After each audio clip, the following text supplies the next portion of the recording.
Hey guys, welcome back to the video. And in this video, we are not gonna do any type of coding actually. This video is for the different purpose. So basically, I was surfing on the internet here and there, and I found something really interesting, and it's a fact actually.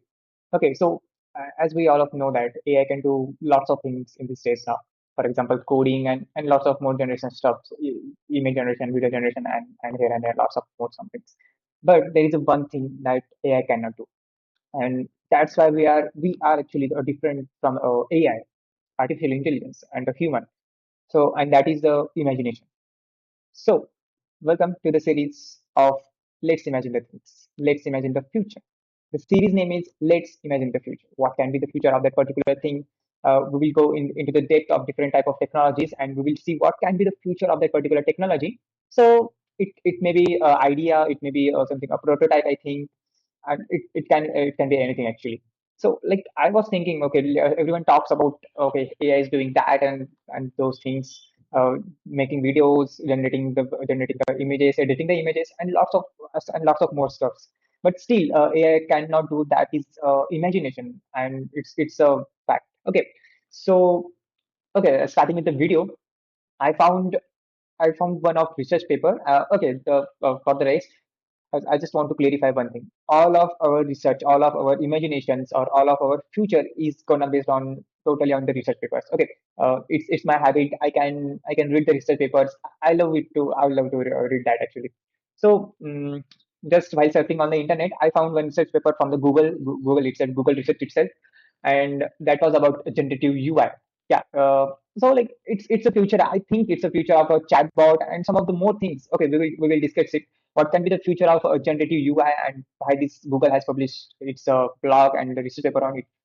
We will go through first of that research paper, that blog, that website by the Google, and then you will get to understand why I'm saying that why the generative UI is it's really interesting stuff actually.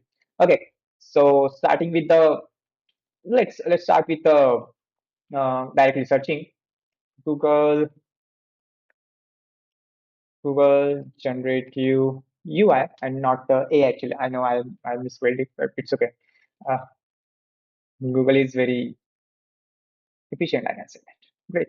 Okay, so here is I will provide all of those links of the research paper and the blogs website, all of those things in the description. Also, don't so you can go through directly with those links and you will get all the information. Yeah. So back to the topic. Here is the blog or the website. It's a combination of the research paper and the website actually. I can say that. Generative UI, a rich, custom, visual, interactive user experience for any prompt. Yeah. So mm, from this topic itself, from the title of this research paper itself, it gives a feel. Okay, this can be the future of any chatbot or some of the more. I really think in the depth actually. I got lots of interesting ideas based on this concept only, and and I'm doing research on more and more. Actually, we are about to build our capstone final year project on this topic actually. So let's see what's this means exactly, and we will move ahead. Okay, so it's published only 2 months ago, 2 months and 2 days ago, as today is the 21st of January, and the paper is published on November 18, 2025. So it's almost 2 months and more 2 days, I can say that. Yeah, so here you can see we introduce a novel implementation of generative UI, enabling AI models to create immersive experience and interactive tools and simulations, all generated completely on the fly for any prompt. This is rolling out in a Gemini app and Google Research, starting with AI mode.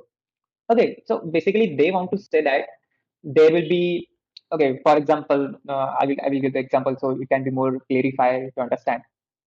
There will be a UI, there will be a chatbot UI, I can say. Okay, when you give the prompt, if you give the prompt, for example, what is weather in a Pune? If I ask that particular chatbot, so if you ask this same question in a chat GPT, so it will just give you a written in the prompt. Okay, written in a text that okay, so today's weather is this in a Pune, and that's exactly the generative UI where comes in a different way. The generative UI itself, the word itself says that it's a generative UI. It will not only generate the text, but it will also generate a UI on the fly. If I ask what is the weather in Pune, it will create a something like a card, a weather card, I can say, And it totally depends on the imagination or the system prompt or the prompt given by the user actually to the LLMs. But but we can imagine, okay, it will that LLM will give us a card actually. There will be an icon of the weather, a sunny or the cloudy or rainy or whatever it may be, and the temperature, the current temperature, and some of the more information if you ask for it. So the generative AI's whole concept is something like creating a UI on the fly based on the user actually. It enhances the user experience. There is also term called user experience and user interactions. Okay, so it will automatically increase the user interactions, user experience. Later on, we can tailor it for the students actually. If I talk about from my perspective as an engineering student, what I want. So something a tool like, okay, there is a notebook LM. I totally understand, but still that was not that much of useful for the exam times when we want to a short points, a short notes, some of the visualization, diagrams, and all of those things. That's a different case actually. So with this generative AI, I think we can make something that that something personalized experience when UI or the chatbot to the students to the particular industry. I can say even that maybe education or the finance and lots of those things actually. So that's a really a great idea. So this can be one idea, you can note it down. Okay, so moving ahead, I will highly suggest to please go through this paper only. Okay, this is very interesting. The language they have used in this blog, in this whole website, and the understanding, it really gives a future scope, I can say, that a future feeling, I can say. Okay, so furthermore, here is a generative AI is a powerful capability in which and AI mode generates not only content but the entire user experience. I just said, okay. So generative UI, the concept itself, the title itself, the name itself is enough to tell you the concept or the whatever the use of that particular concept. Okay, I will not go through in a deep actually. So moving further, I want to show you the research paper directly itself. There are some of the diagrams in the research paper, so you will get more understanding, the deep understanding of the generative UI and how it works, how Google proposed it to work actually. Okay, here also you can see some of the they have given some of the examples for the children or for the learning purposes, and then a curated e-commerce website. I can say that there are lots of things here you can go through.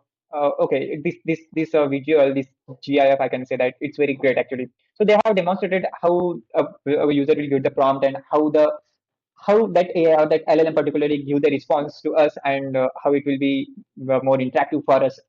Okay, so where is the paper? Okay, so the paper link is here. If I click on that paper link, and okay, opening the paper now. And here is the paper. Generative UI LLMs are effective UI generators. Okay, so these are not limited to the video, audio, and images, but and text, of course. But it's more than now UI generators. So they are like saying a particular thing, effective UI generators. Why effective? We will see it later actually.